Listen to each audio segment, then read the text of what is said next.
Guys हम सभी लोग हर साल वेट करते हैं एप्पल सैमसंग के इवेंट्स का because of their flagship smartphone launches. But जब भी ऐसे फ्लैगशिप स्मार्टफोन लॉन्च होते हैं तो हम देखते हैं कि उनमें कुछ मेजर चेंजेस देखने को नहीं मिलते।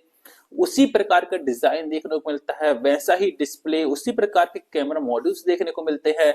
मतलब कुछ मेजर अपग्रेड देखने को नहीं मिलता। आपने कभी सोचा है कि आखिर क्यों कंपनी ऐसा करती है? क्या वो कुछ अपग्रेड नहीं कर सकती? डेफिनेटली वो चाहे तो कुछ भी कर सकती हैं। तो फिर वो अपने स्मार्टफोन के डिजाइन वगैरह, लुक्स वगैरह में क्यों कोई अपग्रेड नहीं करती हैं? चलिए इस वीडियो में हम लोग डिटेल में समझते हैं। गाइस एक्चुअली क्या होता है, जो कंपनी है वो अपनी इंक्रीमेंटल इनोवेशन स्ट्रेटजी को फॉलो करती है। अब इसका मतलब क्या होगा? मतलब ये कि कंपनी अपने स्मार्टफोन में कुछ बड़े चेंजेस करने की बजाय छोटे छोटे लेकिन असरदार चेंजेस करती है। जैसे कि आपने देखो, कंपनी का जो डिजाइन है वो सेम रहेगा, बट उसके अंदर जो देखा जाए सॉफ्टवेयर लेवल पे या फिर उसके अंदर की तरफ जो पार्ट्स लगे हैं उनके लेवल पे देखा जाए तो कंपनी उनमें काफी इंप्रूवमेंट कर देती है। फॉर एग्जाम्पल, सबसे पहले जैसे देखा जाए प्रोसेसर, तो आपको पता है कि जिस भी ईयर में जो कंपनी अपने स्मार्टफोन लॉन्च कर रही होती है तो उस ईयर का जो भी सबसे पावरफुल फ्लैगशिप प्रोसेसर होगा वो अपने स्मार्टफोन में उसी को डालती है। मतलब प्रोसेसर के केस में डेफिनेटली अपग्रेड आता है। सेकंड देखा जाए तो सॉफ्टवेयर को लेके, उसके यूआई वगैरह को लेके, तो उसमें जो भी बग्स वगैरह होते हैं उनको डेफिनेटली फिक्स किया जाता है और उसको बेटर परफॉर्मेंस के लिए उसको डिजाइन किया जाता है।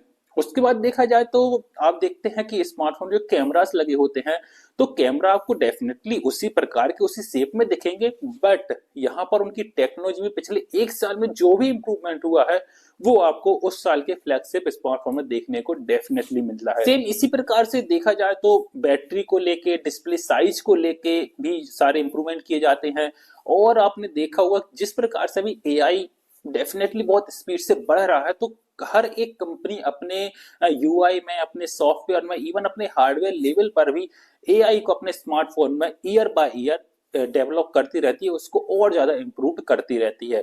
तो ऐसा नहीं है कि इंप्रूवमेंट नहीं होता, बट हाँ हमको फिजिकली फॉर्म में नहीं दिखता, बट उसके अंदर काफी सारे इंप्रूवमेंट हर साल किए जाते हैं। गाइस मैं आपसे एक बात पूछता हूँ कि यदि आपने सपोज आज 1 लाख 1.5 लाख रुपए खर्च करके एक स्मार्टफोन को परचेस किया, लुक वाइज काफी अच्छा है, सब कुछ बढ़िया, एक फ्लेक्सिबल स्मार्टफोन है, और अगले साल कंपनी उसी का नेक्स्ट जो सीरीज है वो निकाली और उसमें वो अपने डिजाइन वगैरह में काफी कुछ चेंजेस कर दो, डेफिनेटली वो डिजाइन पिछले वाले से काफी अच्छी देखने को लगे।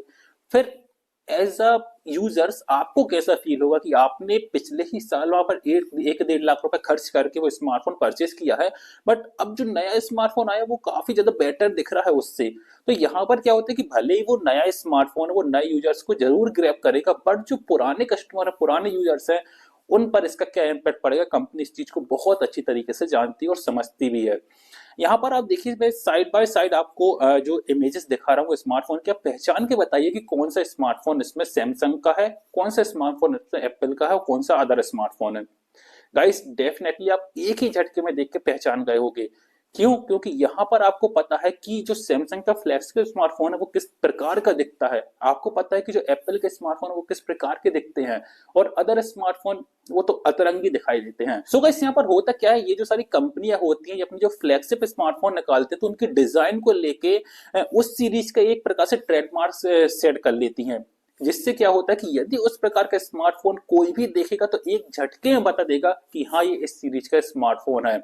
तो डिजाइन के पॉइंट ऑफ व्यू से इसलिए भी कुछ ज्यादा मेजर चेंजेस नहीं किए जाते। यहाँ पर गाइस एक रीजन वो निकल के आता है cost and supply chain. Guys जब भी एक नया स्मार्टफोन बनता है तब उसमें काफी प्रकार की कॉस्ट उसके अंदर इनबिल्ट होती हैं। रॉ मटेरियल आता है, उसके जो पार्ट्स हैं वो आते हैं, कुछ इंपोर्ट किए जाते हैं, कुछ कंपनी खुद बनाती है। तो इसमें देखा जाए तो ऐसा तो नहीं है कि लाइक किसी बैटरी को बनाने के लिए जो भी पार्ट्स आए हैं वो सिर्फ उसी स्मार्टफोन के लिए बस उतना ही स्टॉक बुलाई कंपनी और नहीं बुलाएगी, ऐसा नहीं होता। एक बल्क में कंपनी उस चीज को बुलाती है। फॉर एग्जांपल मैं आपको बताऊं, जैसे अभी रिसेंटली लॉन्च हुआ है सैमसंग की S25 सीरीज, अब वहां पर हम बात करते हैं S25 अल्ट्रा की। तो अब उसमें लगा हुआ है टाइटेनियम, जैसा कि आप सभी को पता है। अब कंपनी सिर्फ उतना ही टाइटेनियम तो नहीं बुलवाएगी जितना उसको S25 अल्ट्रा में लगना है। सपोज कि 100 स्मार्टफोन बनाते हैं तो उतना ही टाइटेनियम तो नहीं बुलवाएगी, यहाँ पर कंपनी उस चीज को बल्क में बुलवाती है, जिससे क्या है कि वो उस पर्टिकुलर सीरीज के लिए तो काम आए ही, उसके बाद आने वाली जो सपोज S26 अल्ट्रा आएगा तो उसमें भी वो टाइटेनियम का यूज कर सके। क्योंकि यदि ऐसा सिर्फ उतने ही स्मार्टफोन के लिए बनवाएगी तो उसको यहाँ पर महंगा पड़ेगा। इस चीज को आपने डेफिनेटली देखा होगा, बाजार में जाते हो, सपोज आप सब्जी लेने, आपने कोई भी सब्जी ली, यदि आप 1 किलो 2 किलो लोगे तो आपको थोड़ी सी महंगी मिलेगी, बट उसी को यदि आप 10 किलो लोगे तो डेफिनेटली आपको कम प्राइस में वो चीज देखने को मिल जाती है। सेम यहाँ पर फंडा फॉलो होता है इन कंपनियों के द्वारा इम्पोर्ट किए गए रॉ मटेरियल पर। सेम गाइस यही चीज अप्लाई होती है बैटरी को लेके, डिस्प्ले को लेके, या प्रोसेसर बनाते हैं तो उसका भी जो रॉ मटेरियल होता है, जो सिलिकॉन वगैरह होता है, उन सब के लिए ये सारी चीजें एप्लीकेबल होती है। यहाँ पर गाइस लास्ट में एक चीज और मैं आपको बताना चाहता हूँ कि यहाँ पर एक बहुत ही मेजर चीज निकल के आती है जो होता है रिस्क मैनेजमेंट। जनरली क्या होता है, कंपनी सपोज स्मार्टफोनों को मेजर चेंज कर दे, अब हो सकता है कुछ यूजर्स को पसंद आए बट कुछ को पसंद ना आए। यदि मेजॉरिटी लोगों को वो डिजाइन पसंद आ गई, वो चेंजेस पसंद आ गया तो कंपनी के लिए गुड है। बट यदि वहां पर वो चीज पसंद नहीं आई एक मेजॉरिटी यूजर्स को, देन कंपनी के लिए बहुत ज्यादा नेगेटिव इम्पैक्ट डालता है। गाइस यहाँ पर रिसेंटली जैसे कि मैं आपको बताऊं, एप्पल ने अपनी आईफोन 16 सीरीज को लॉन्च किया, तो उसमें 16 और 16 प्लस में जो आपको कैमरा मॉड्यूल देखने को मिलेंगे उनका आप डिजाइन देखिए, चेंज हो गया ना। बट वहीं पर आप 16 प्रो और प्रो मैक्स को देखिए तो वहां पर उसी प्रकार का कैमरा डिजाइन चलता हुआ आ रहा है। क्यों? क्योंकि यहाँ पर कंपनी में एक्सपेरिमेंट किया एक छोटा सा, यदि वहां पर उस प्रकार का कैमरा लेआउट यूजर्स को पसंद आएगा, डेफिनेटली जो आईफोन 17 सीरीज आएगी वहां पर कैमरा का लेआउट कंप्लीटली चेंज कर दिया जाएगा जिस प्रकार का यूजर्स को पसंद आ रहा है। नहीं आता है तो डेफिनेटली कंपनी अपने प्रीवियस प्रकार का जो कैमरा मॉड्यूल है उसी पर शिफ्ट हो जाएगी। इसी के लिए एक बेटर एग्जांपल एक और है, कंपनी ने अपना एप्पल कंपनी ने डायनेमिक आइसलैंड को इंट्रोड्यूस किया था। सबसे पहले ऐसा तो नहीं है कि जो सीरीज आई थी तो सभी स्मार्टफोन में आया था, नहीं, सिर्फ प्रो और प्रो मैक्स में आया था, बाकी उन स्मार्टफोन में नहीं आया था, और लोगों ने उसको अडॉप्ट किया। तो नेक्स्ट जो आई वहां पर आप देखेंगे कि सभी स्मार्टफोन में डायनेमिक आइसलैंड देखने को मिलता है।